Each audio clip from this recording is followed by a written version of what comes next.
Hello, and welcome to the Mime Radio Show podcast. I'm Karen Hoyer. And I'm James Donlin. We'd also like to introduce the man in the darkness around our faces, our producer, our man who's a wizard with all the buttons and lights and screens that makes this all possible, Michael Diaz. So Mike, wherever you are in the darkness, we salute you and we'll toast you with a little mime wine. Okay. So. Yeah. Best. To Michael Diaz. So who else is here today?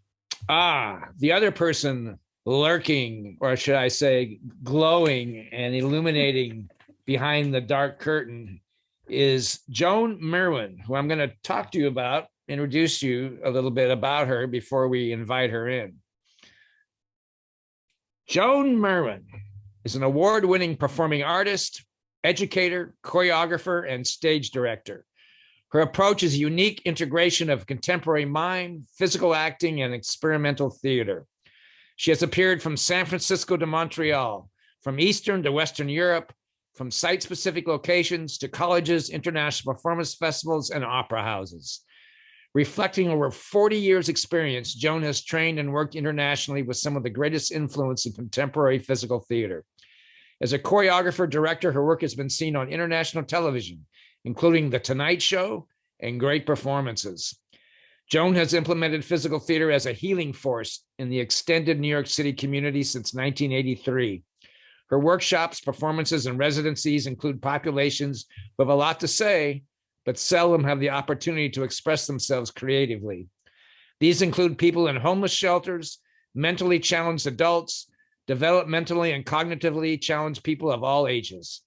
She holds an Eleanor Roosevelt Community Service Award for her work with homeless youth. She currently is an arts and education coach offering professional development training for New York City school teachers. Joan believes that the arts must be accessible to all people in order to evolve a rich, multicultural society.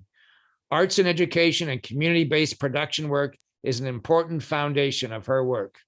So we're really excited to welcome in Joan Merwyn. Hello, Joan. There she is. Hello. Welcome to the Mime Radio Show podcast. This is really delightful. I have never met you in person, although we've become great friends Zooming as a Women in Mime group. And so I'm really glad that you're here with us on the show to talk about your whole career and all of the things that you've experienced. Yeah, I'm particularly excited too, because I've known Joan since the early 70s and have witnessed her such eclectic work. And it's also very important that obviously she's a woman, and her influence and her place in the world of mime and physical theater is really important to its history and to its future. So, Joan, we always start by asking our artists, how do they prepare for a performance? So there's the preparation that you do in writing and creating your piece, but there's also the preparation that right before a performance, how do you warm up? How do you get focused? And specifically, what do you think right before you go on stage? Okay, well, thanks for inviting me. Forgive myself, I have a little scratchy, hoarse voice sometimes because one of my vocal cords is impaired. So if I go in and out a little bit, that's why. That's a great question, because I think it really, for me, depends on what show I'm doing or what is the type of venue that I'm working in. I like to always warm up physically very intensely before my work on stage. And the whole point is to not be thinking by the time I'm ready to go on. The whole point is to kind of just clear, get my body ready, go over any little things I need to remember, make sure my props are all preset properly. That's a huge thing if you're changing costume, and, just having everything where it needs to be so I can just flow through the performance and getting my mind clear, just totally, ideally blank before I go on, and not getting too obsessed about who's out there or anything like that. I get more nervous when it's people I know out there. Do you peek through the curtain? Sometimes. Depends. Again, it depends on, if I'm super nervous, no. If I'm in a room full of screaming kids, I may need to just take a peek underneath or something just to see if they're ready. But I don't really like to look at the audience too much beforehand. Do you like to be nervous before a show, or do you like to be calm? Well, I mean, I think there's a lot of adrenaline that's pumped up and through the being a little bit nervous. But I like to be in control of myself, because if I'm overly nervous, I'm gonna forget something. I'm gonna blank out. So, I try to just ride it. You have to ride it. So talk just briefly, we can get more into the different influences that you may have encountered over your career, but what in this warm-up, what are some of the elements? What's part of the menu of getting your body and your mind ready to perform? Because you said you used the word intense, and I would connect that to a lot of your work. It's very intense and very immersed in its purpose. So what are some of those things you use to get yourself going? Well, the main thing is I don't want to pull any muscles on stage, which I have done, or sprain an ankle. So I do a physical warm-up, which involves all kinds of stretching and yoga and moving around in different ways. Maybe I'll review a little bit of something I'm going to be doing to get my body in the mood of, feeling weight, feeling heavy, feeling light, whatever it is, trying to get my muscles warmed up. Muscular respiration, they call it, just try to get everything breathing. And of course, working with the breath, sometimes working with the voice also is a great calming effect. So it's a variety of things. It depends how much time I have. Sometimes you're not allotted very much time, and all you can do is set up and go. Yeah. I'm curious. So you're very tall, and Yes. your energy is very strong. I'm just curious if there's anybody like a stagehand or someone that's around you. I don't want to use the word intimidating, but I'm sure you hold your space. I mean, I'm wondering how others respond to you, like in terms of just your physical presence, like, have you ever thought about that? No, but I mean, it depends. Like sometimes I work with a musician on the stage with me, and we come in together, and the musician is warming up on this and interacting with me on the stage during the show. So before the show, the musician will interact. But usually I have to do everything, unless it's a big show in a big theater where you have a tech team and all that. But no, I don't find people on the crew to be intimidated. I try to be kind and respectful. Yeah, great. Tell us a little bit. Let me ask you the question about. Okay, go ahead. So you step into the light, let's say, in front of the eyes of the public. Do you have any kind of abstract feeling of who those people are? I mean, it might depend on their age group, of course, or their experience or the culture, but what does the audience in general represent to you? Not like who they are literally, but what is that dynamic between the performer and this audience, and who are they to you? Right. Well, they're all different types of audiences that I work with. So I try to establish a relationship with the audience and feel the energy of the audience. I mean, every audience is different. You could go to 6 school performances and each audience would be different, or you could be in a theater, at a festival or something, and each audience is different. So a lot of it is waiting, learning to wait, trust to calm down and wait and feel that connection. Where's the appropriate way to make that connection? Do I need to hold this pause a little longer? Do I need to jazz things up a little more rhythmically so that I can connect with them if I feel like I'm losing them? So it's very individual. Is it different between in an ensemble as opposed to being a soloist? Is there a different? Totally different. How would you describe that as part of an ensemble as versus just yourself on stage or with a partner? That's a great question. I mean, first of all, doing my own work, if it's solo work, then I don't have to worry about anybody else on the stage to keep up with or be together with. It's really my own rhythm and my own pace that I judge. When I'm working with ensemble groups, usually I'm there to serve a larger image. So every individual mime or actor or physical actor is there to serve something that is larger than us individually. Mm-hmm. We're serving an image. Now, I'm still doing that when I'm working solo. I'm serving a larger image of what I'm trying to portray.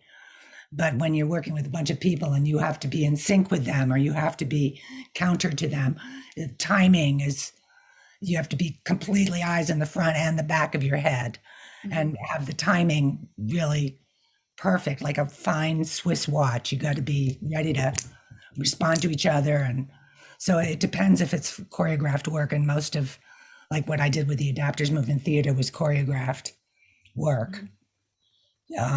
Even if we were all moving individually, doing different things, we all had a certain beginning, middle, and end that we had to hit at the same time, things like that. Mm-hmm. Yeah. So we had a lot of stuff in unison as well. It's like being part of a band, I think, or a musical group in a way, yeah. Right? Following a...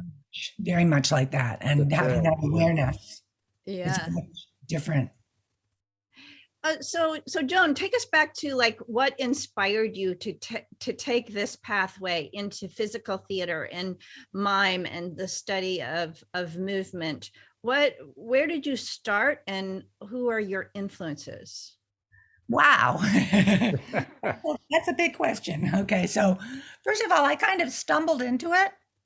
I had been to India when I was 19 or 20 years old, and I studied Indian dance, and that was the first real movement that I had been doing, was Indian dance. Well, why were you attracted to Indian dance? What attracted you? It was available there, and I don't know. I just kind of was drawn to it. There's different types there, and the type of dance that I studied for a short period of time was from Manipur, which is a section of India that is close to Thailand. So it has very different than Bharatanatyam and Kathak and the other more structural dances, but they all are very expressive. So I had that kind of underneath me.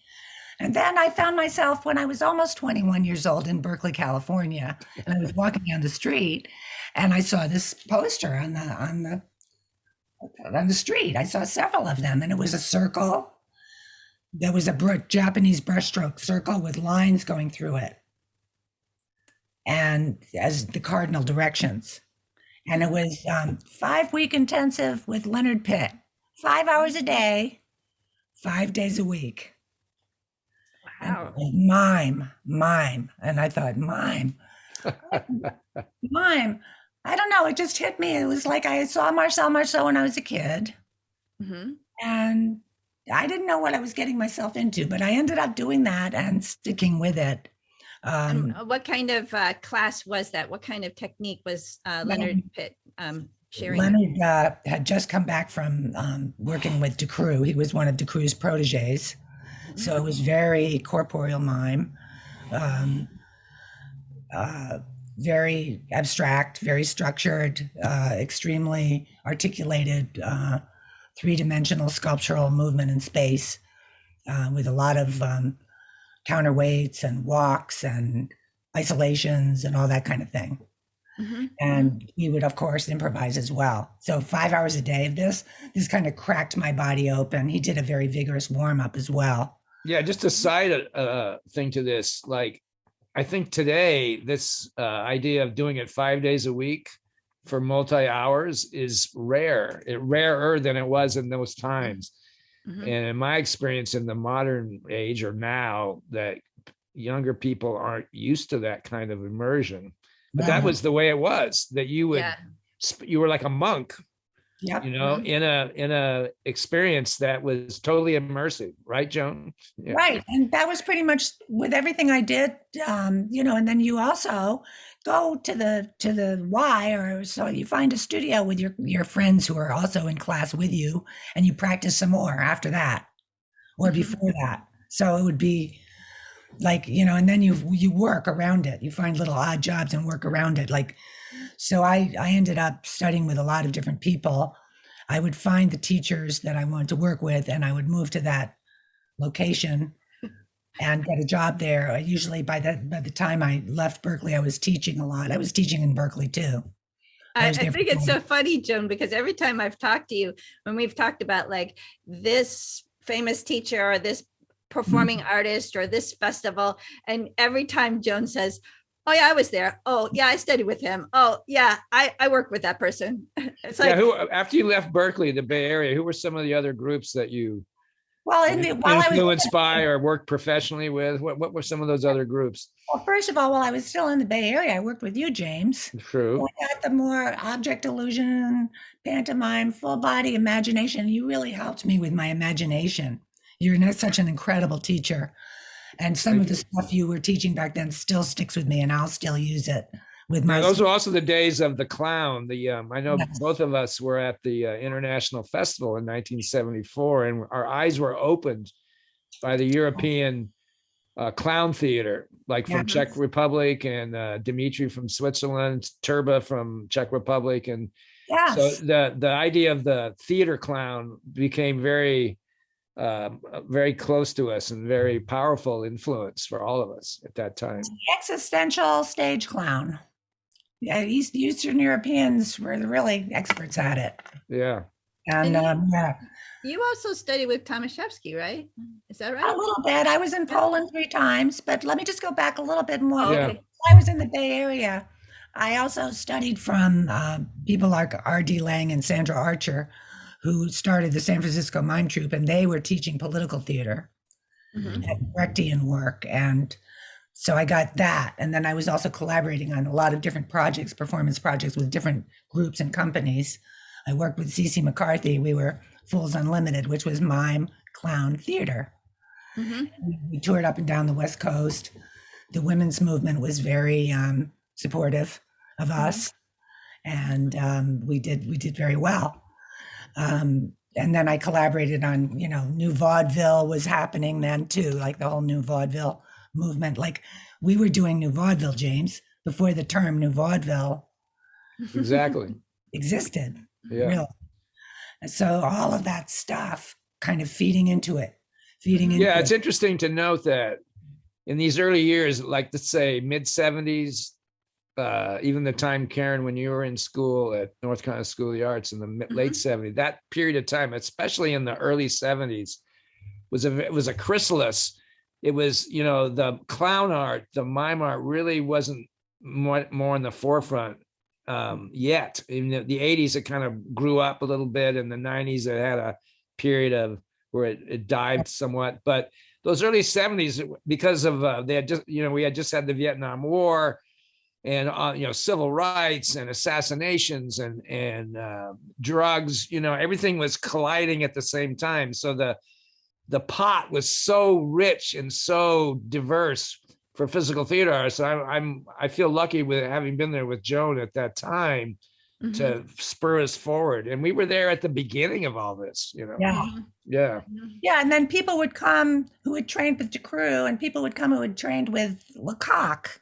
These were the 2 big schools in Paris that were kind of very different. So groups like Momenchance and Dimitri type work and clown type work came out of Lecoq School. And the more abstract mime came out of DeCreux School. And then there were people in the middle who did a little bit of everything. And, it can sound a little dilettantish, but I really just tried to get as much as I could from as many people as I could. Yeah, what are some of the other group? Like I know you mentioned the Adapters, and then there was the corporeal group, the Lebhardt group, right? Didn't you work or in French Canada? You worked with that group too, right? Yeah. Well, I went up. I studied with mime with Thomas Lebhardt when he was at Grand Rapids, Michigan. I went out there for a couple of years. I was in his company. He was teaching some of the classical DeCreux pieces as well as other abstract pieces that the company did. So I got to work with him for a couple of years, and that was back to kind of pure scaled down DeCreux work, which I never think I did that well personally. But anyway, I kept getting training in it. And after that, I went to Montreal. You're a little too crazy for that stuff, meaning that your imagination is very far reaching. And I think Yes. you needed another outlet. Yeah. I guess. Yeah, it's very hard. I mean, Decru used to say, evidently, I wasn't there directly, but I studied with a number of his proteges also in Canada. He used to say it takes at least 10 years to become a mime of training, which with corporal mime, I would definitely say, yes, that's true. So I worked with Joan and Denise Boulanger in Montreal. I studied advanced techniques with them after leaving Tom's company. And also George Molnar, who was another Decru protege, was up there in Montreal. So while I was there, I was taking classes with them and opened in my own studio and was teaching mime for dancers. Oh, and how did that go? What was it? How is it trying to teach dancers to use their mime technique? It's very different because actually, some people would prefer that they didn't have any training at all. Like I did work in, before I went to Montreal and Grand Rapids, I was in Europe for a couple of years. And I trained a little bit with Grotowski's group. And I have to say the Grotowski people, that they're huge influences on me. And I got to go to Poland 3 times and perform there. And also would train with Grotowski, laboratory theater. And that's another way of just cracking me open. And it's not about technique, although it is. It's all hidden, though. They work with isolation, but it's very exploratory. Everything is searching, not clinging on to anything, not getting stuck anywhere. And they prefer to work with people who are not trained, with actors who are not trained, because they need to take off all their technique. They need to take it off, take it out. They try to strip you down. You worked with a group in Germany for a while too, didn't you not? 2 years with Bremen Builder Theater, yes. Yeah. Which was Sally Gores, who was an Australian mime who's trained with Decru. I met her at Grotowski's, and she told me about it. She was working with them, and they were all from different countries in Germany, and the German government gave them a huge building, which was the size of a square block. It used to be a bread factory, and that was our performance and workshop space. And we did all these community-based theatrical experiments there. In the street and theaters. We toured around Europe. We did a lot of crazy stuff there. There was a guy there from Bread and Puppet who was building giant puppets, Murray Levy. He's no longer with us, but he was a genius with this stuff. And there was a dancer who studied with Mary Wigman, Althea Pouget. She just left the planet. She was in her late 90s and she just passed. Wow. She was dancing right up until the end. Now, here's a question. Now, all this wonderful experience and mind-opening, body-opening experiences, and you spent a lot of time in Europe. Why did you not move there and stay there permanently? What drew you back to the USA? And what talk about that? Because I know in my own life, they were trying to get me to move to Europe at one point, because you'll grow and it's richer. And there's a lot of truth in the richness and the experience there. But what brought you back to the States to spend most of your life here, Well, I actually didn't want to go back, but my mother got sick with cancer. And one of my colleagues said, if you want to see your mother, you better get back there. So I did. I came back, and it was hard to leave, but when I came back, I was glad I came back. And I really wanted to explore more the States. Like I'd been on the West Coast and the East Coast, but I hadn't really explored the country, And so I came back and I spent a year and a half with her before she passed. And while I was here in Rhode Island, which is my home state, I opened up a studio for mime and experimental theater during that period of time and was teaching and performing. So I kind of brought a lot of all that experience from Europe with me, and it was percolating and, digesting, and I was coming up with new material. Some of it was okay. Some of it was not so great. Doesn't matter. I mean, I think so much of the process is not being afraid to make a fool of ourselves. And I know for myself, it can be embarrassing. It can be humiliating, but I really have to keep trying to do things that are difficult for me. How would you define what you do? How would you, if you could, when someone asks you in a restaurant or on the airplane, like, what do you do? Like, and then they get you talking, how do you explain, how would you explain what you do? It's difficult, I'm sure, but. It is. I mean, I know that you've asked the question about mime, and do you use the word mime? And it depends who I'm talking to. Like I say physical theater. I say mime and physical theater, and people say, what's that? And I say, well, I'm an actor who acts with the whole body. I consider myself an actor first and foremost, and the means of expression is the body, physical. Yeah. Sometimes in those encounters, we're actually sort of educating people about what we do, and so just saying I'm a mime, you almost need to define it more, because you're opening their minds to what the possibilities of the art form is. Right, and as we all know, mimes have been ridiculed a lot, and people think immediately of the white face kind of clowny Bip type character, which is fine, but that's not what I do. So then I have to explain that. How do you explain that? That's my question, I think, is how. I do physical acting. I say physical acting, yeah. Physical acting. I'm a physical theater performer, and and I work with different elements, music, text, sometimes overlapping, on the audio, sound effects. You're very concerned with social forces and, culture and social justice. I know that's part of your work. So that's something you would probably, talk about that a moment, like where does that come from? Like where is this in you that wants you to address those kinds of themes? Well, I think you said it earlier, like we grew up in that era where we were all out there in the streets for civil rights and, against the Vietnam War. And it's always been part of I've been an activist in that way, being exposed to companies like the San Francisco Mime Troupe, which was political theater, agitational propaganda theater, training with some of those people, getting exposure to, I was very naive back then, but I was around a lot of really smart people and I learned a lot. So again, I'm the eternal student, and I consider myself a student all the time. And the more I can learn from the people around me, it's kind of like, well, if you look at what's around you, what's going on, how can you not be concerned? Yeah. And also in your art form, because you're able to use abstract kind of expression and whole physicality, sometimes when there's like some sort of a political message in a theater piece, it can become very pedantic. But if you're using movement and an abstract expression, it could sort of go beyond like a preachiness about a particular issue.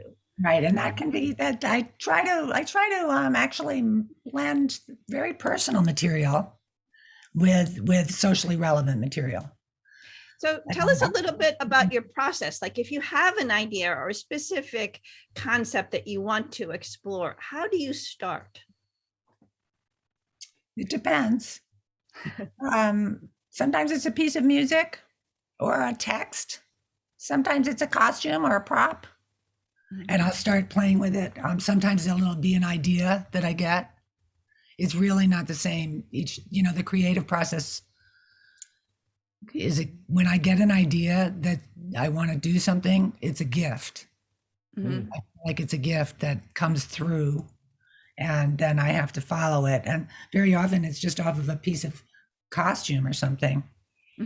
But there's other elements that are going on in my life or that are going on around me that I may start to incorporate into it if I can trust my process. Where does self-discipline play a part in this? In other words, are you going by instinct and by reflections that hit you, or is there a methodology, like a more disciplined, granted, we've talked about spending 5 hours a day, 5 days a week, training. So obviously you have that stamina and concentration in you. But is there in your process, are you like I know with CC McCarthy, I'm sure you guys had moments of flights of fancy where you would just be playing almost to Yes. create these ideas, right? What can you talk about your process in that way? Like, where does discipline play a part as well as just a sense of play and observation? You know what I mean? It's easier to have that play when you have a partner or other people you're playing off of. Mhm. When I was doing solo work, I would set up a video camera or my phone now on a tripod, and then I could direct myself that way.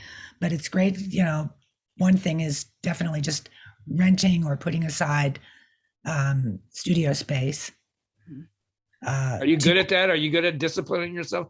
I remember one time I moved to New York City for a year and I rented this space downtown and I said, I'm going to go there every day and I'm going to create new work. This is like in the early 80s. And I went there a few times and then wow, I was taking a long time on the subway and wow, I think I'll go play basketball in the Y, I could never discipline myself to and yet at that time I was doing a lot of performances and I was very creative, yet my self-discipline was all over the place. I don't know. It's very hard. It's always been a struggle for me. And if I rent a studio by the hour, then I want to use that time. And sometimes I would go there and I would find myself on the floor in tears, but I would still go.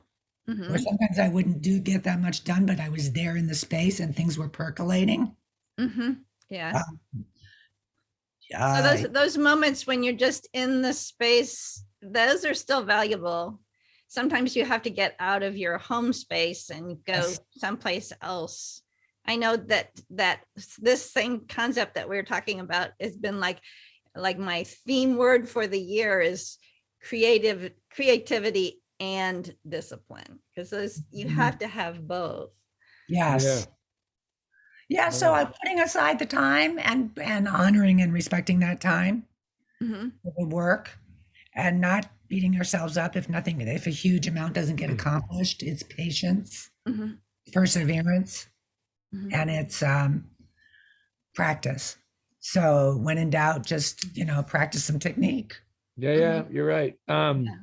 What do you have any thoughts on commercialism versus coming from the heart? Like all artists, especially in physical theater, struggle with that dilemma, whether to sell out in a way or to be the subversive artist or the enlightened artist. And there's an interplay, especially when you're young, it can be a hard choice, like what to do.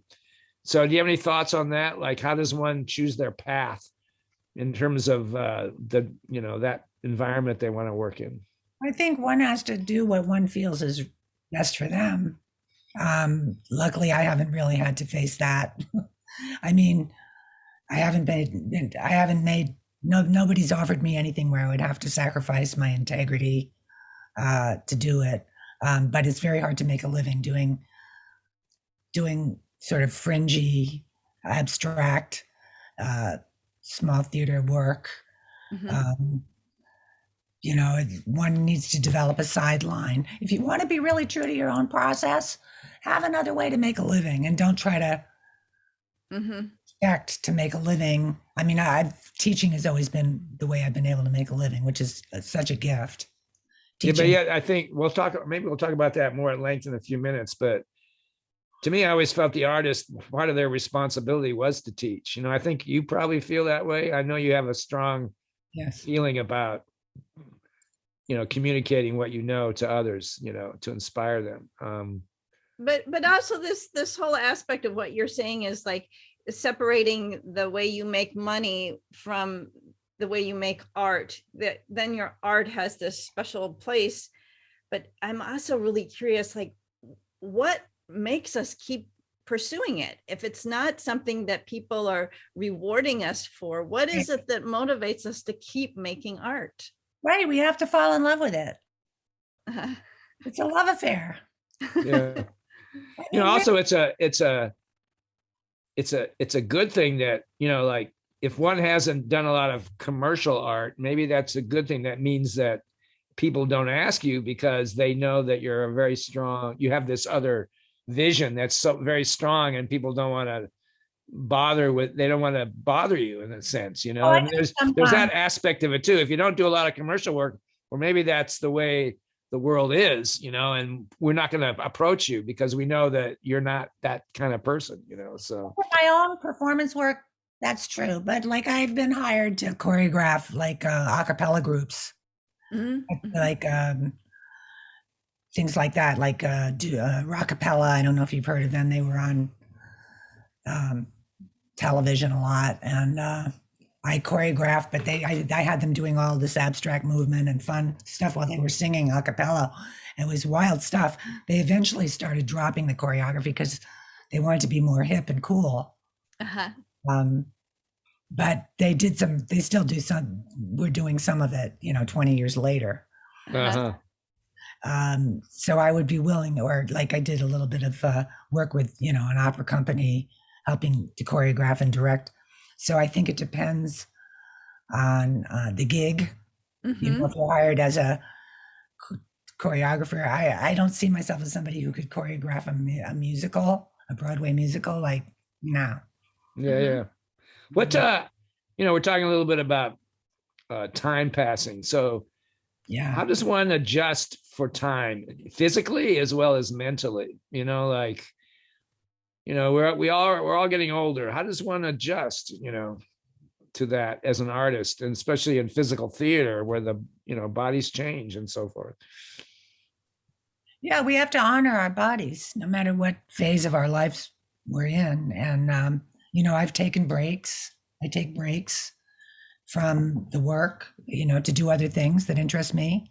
I adopted two kids when I was like 60, as two of my husband's grandchildren, and I had to put some time aside to raise them. And I got involved with Native Americans here in New England. I'm very involved with them. My husband's Native American, and we were singing on drum groups, and I learned a lot. I'm still learning a lot.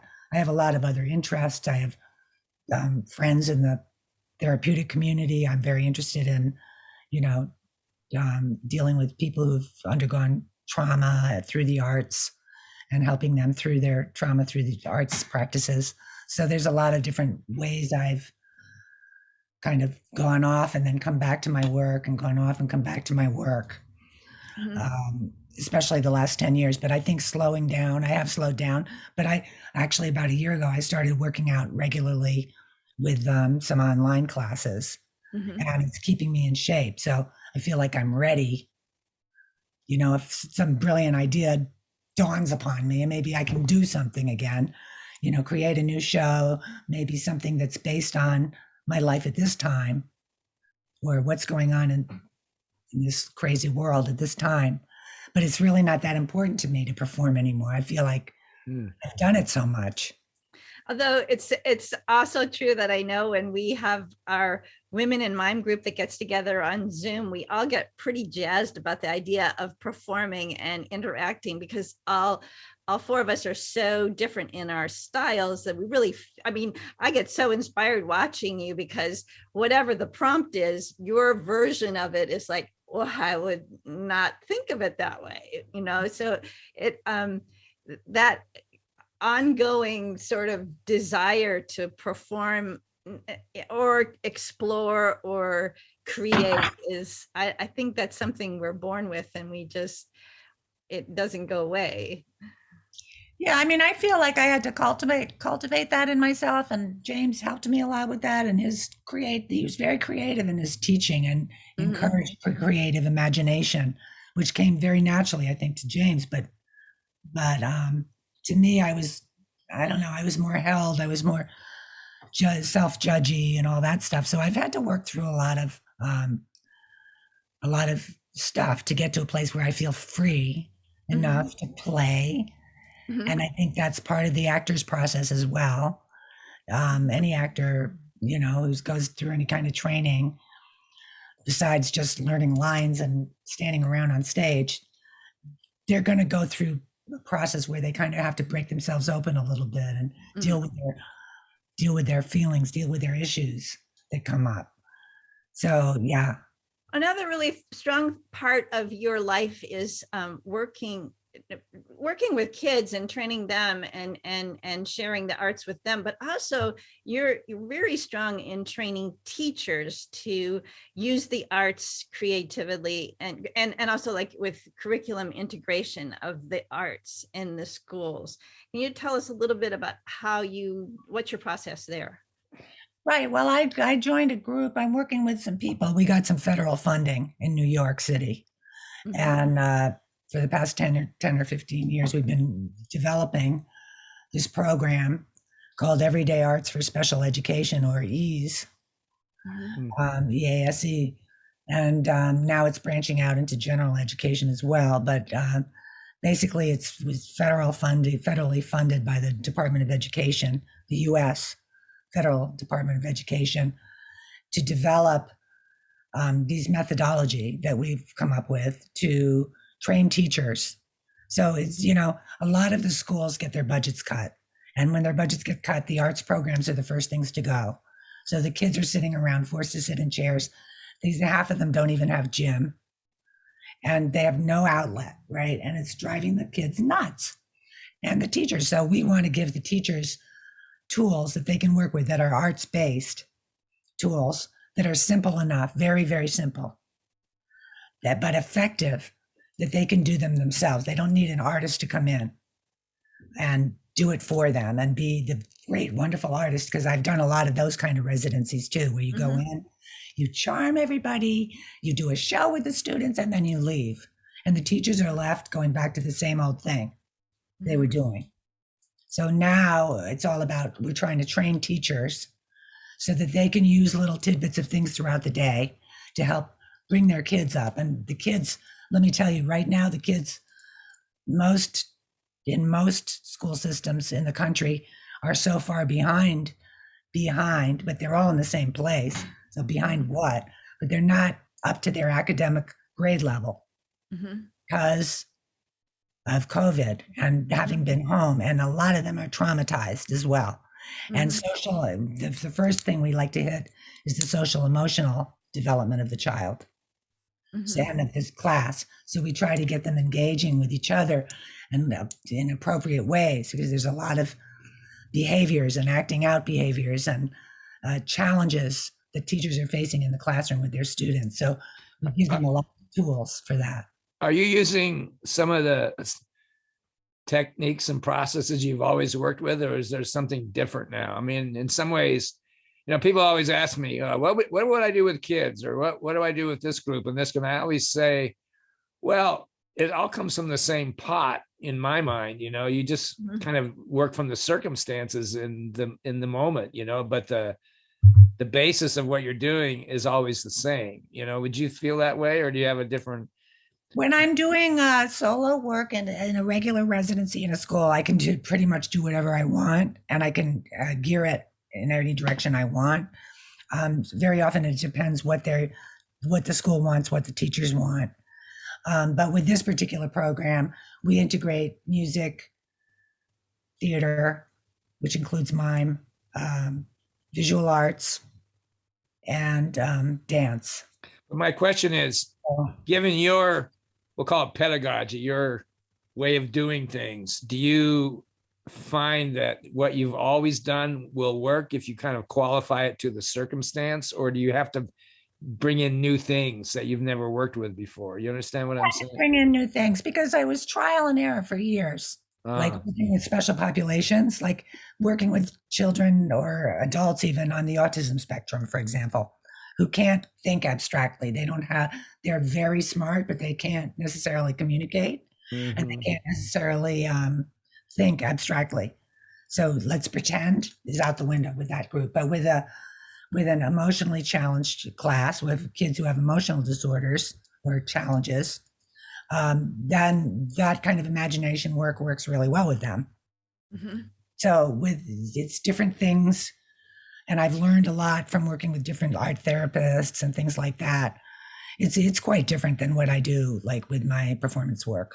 Unless I'm doing a residency in the school to get the kids to perform, and then it's different. I'm structuring like 5 classes of 30 kids how to perform on stage. It sounds to me like knowing knowing you that you're quite a channel for, you take your environment all through all these years or all these experiences, and you're really good at channeling all the ingredients and all the energy through yourself into these populations. I mean, I think this idea that you said earlier that I'm always a student, that's something everybody could learn from, because you literally are taking all this information and assimilating it and then letting it come out in different circumstances. That's very beautiful. So. And you don't have like some sort of a degree in education or anything. This is all stuff that you have accumulated through your life that, like James says, you're sort of channeling this out. It's an amazing part about being an artist that also teaches. The whole academic side of it is not necessary. It's this experience. It's your experience that's valuable. Yeah, now it's becoming more necessary to get an academic degree just to do like the in-school teaching and stuff like that. They have a whole program at NYU for how to become a teaching artist now. But what's interesting is that my theory, I've been saying this a lot recently, is that I feel that the academic world will not do service to be learning how to be an artist in the future, like drama departments and the FaceTime. There's less FaceTime, there's more politics, there's less funding. Nobody goes in 5 days a week working for 5 hours with one particular discipline. It's very diluted. And I'm feeling in the future that for a young artist to develop, they're going to have to go to private teachers and studios, that have actually harkened back to the way things have always been, Yeah. I mean, I think it's very hard these days to make ends meet and to train the way you want to train. Mm-hmm. Yeah. Let's take a segue for a minute. So do you have any disaster stories from all these adventures you've had in different parts of the world? Any touring? Tell us a good disaster story.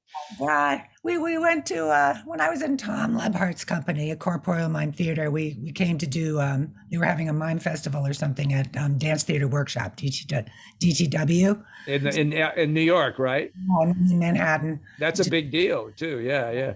Big deal. So we're loading in and I trip on the stairs and really badly sprained my ankle to the point where I couldn't walk, I couldn't perform. Right at the last minute, I couldn't do anything.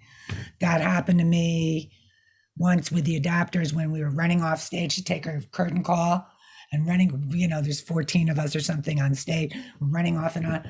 And there was a mat, like a gymnastics mat in the backstage that had an edge on it about this thick.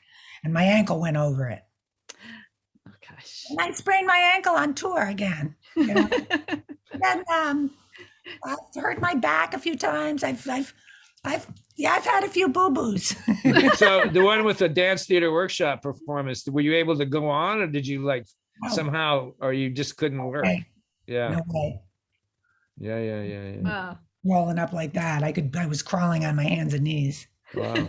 Oh dear.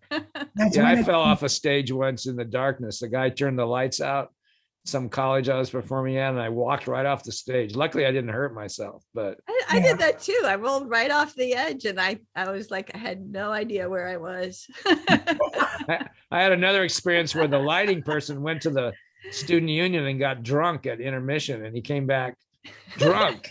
He couldn't continue.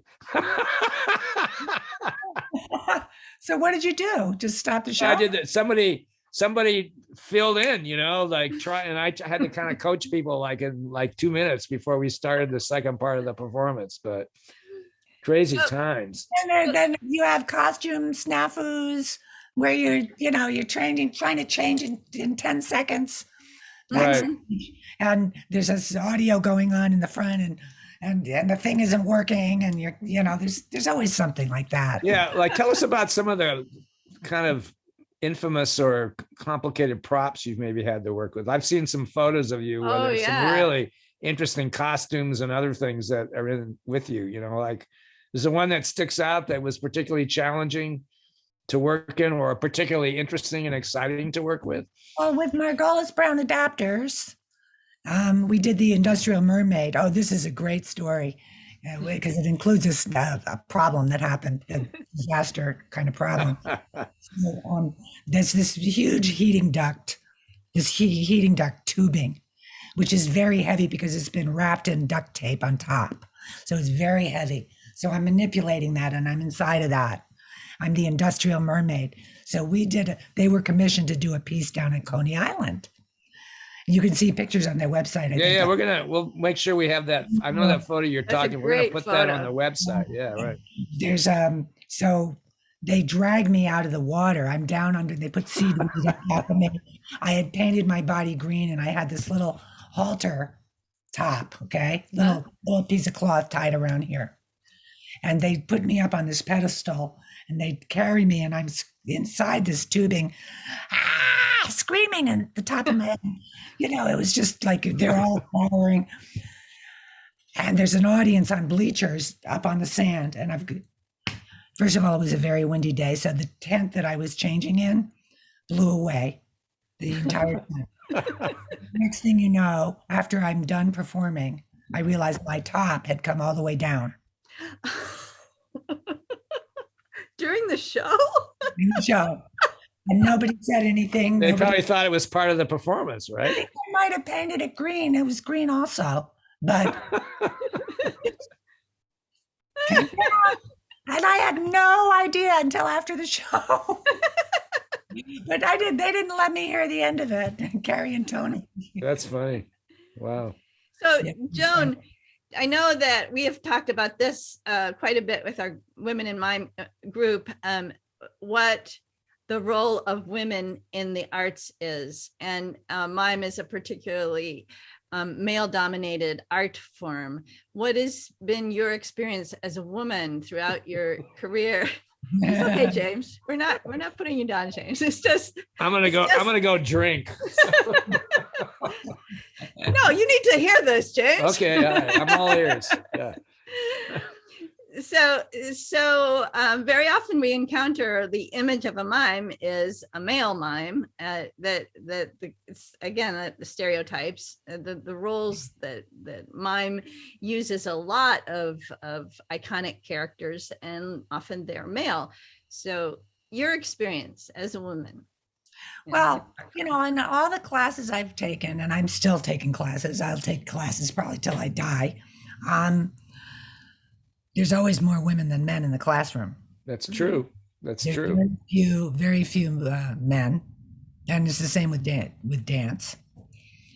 Yet those that become recognized or that pursue it, I don't know whether it's a combination of the two things. How many women actually pursue it as an art form? Many women are smarter; they just use it as a springboard to other things. Yeah, I mean, I think there's plenty of women. There's definitely plenty of women. The mimes out there, the most influential women for me have been Denise Boulanger and Carrie Margolis as teachers. Fantastic and very accomplished, performers and teachers, and very inspiring. And Carrie, I worked with her company for 10 years. She's been incredibly supportive of my work. She's given me permission to use certain things on my own that we were doing there. So, I have the utmost respect for the women I've worked with. But the majority of teachers seem to be male that I've been around. But I didn't really bother me too much. I didn't really think about it too much. Like I just try to do with my work, some of the material that I like to reflect has a feminine or a female. You have to be careful nowadays because people don't want to be gender identified that way necessarily. It's not just male, female. And if anything is androgynous, it's the mime. I mean, mimes are, I play the role of both male and female in some of my work. I trained from a female to a male. I feel like I have both in me. Right. And it's an art form that's about transformation, transforming yourself into, a plant or an animal or a whatever needs to be done, a piece of furniture. Yeah, no, that's true. I felt in my life that mime and physical theater cuts across cultural barriers, or ethnic barriers. Like a lot of people of color have enjoyed working in those classes of physical theater because it is more neutral. It's about life and humans themselves and nature itself. Universal. Yeah, and that's the key there. So how would you? I'm curious. So going a little further with the women in mime, let's call it. Let's say other than the male, the white male, or the male in general. What advice would you give to one of the other forces of the world to survive in this historically male world? I mean, it's a reflection of life itself, of the world itself, in some ways, right? I mean, yeah. We're getting into your survival advice for young artists. Yeah, I would say, like work with your colleague, like find your colleagues. Like what's helped me is like if I'm taking a class, say a mime class, find a couple of people to practice with that become your colleagues. And it's almost like what we're doing now, Karen, with Sharon and Kat and Karen Montanero, where we found each other. We're women and we found each other and now we're exploring together. Mm-hmm. So it doesn't have to be only women, but I think that for any artist in a process, it's very helpful to have people to bounce things off of and to encourage us. Like, I know I wouldn't be doing those improvs if it wasn't for this little group we were doing. I wouldn't be exploring in this particular way if they weren't putting out certain little propositions to explore. So it's making me grow and expand. So I think finding a livelihood, a sideline is important so that you're not completely putting all your eggs in one basket. Having something to make a living. It's very hard nowadays to make a living. But also that other living can also inform your art, or should. It will inform your art, I would think. Yeah. Yeah, find something you love, like pursue your dreams, But it also comes back, this question about how to survive, it comes back to having been a young person in those 60s and 70s. Those were incredibly charged times that the USA has really not seen quite in the same way. I feel lucky as an art. I mean, I'm sure all that has informed me as an artist, but it seems like men and women and whatever pronoun one wants to use, that it's, I feel lucky that I was in that time period, so. Absolutely. Yeah. You were at Woodstock, is that correct? Yes, I was. I remember that. You were at the original Woodstock. Yeah, I remember you told me that. Yeah, but I was there. I was a teenager. Yeah. Wow. Speaking of Woodstock, and psychedelic. What's that? Say it again. I was laughing. I didn't. There's a whole resurgence in psychedelic therapy now. They're calling it, where there's funding available and projects going on where people are using, doing research with psychedelics, which was how they were originally discovered, to help people with PTSD, soldiers with PTSD, people who have addiction issues. There's just been all this really rich. I have a lot of friends in New York who are therapists who are working with this. And it's just like, they made something illegal that was a wonderful tool that could be helping so many people without them having to take medication for the rest of their lives.